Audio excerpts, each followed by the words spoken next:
येणाऱ्या लोकसभेच्या निवडणुका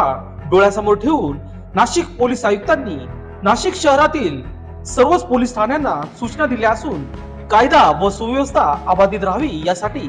प्रत्येक पोलीस ठाणे हद्दीतील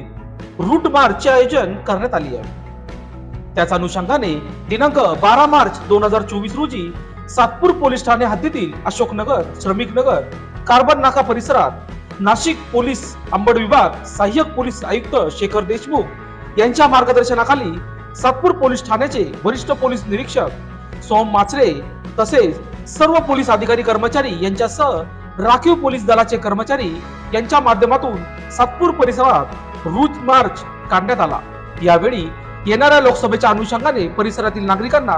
काही अडचणी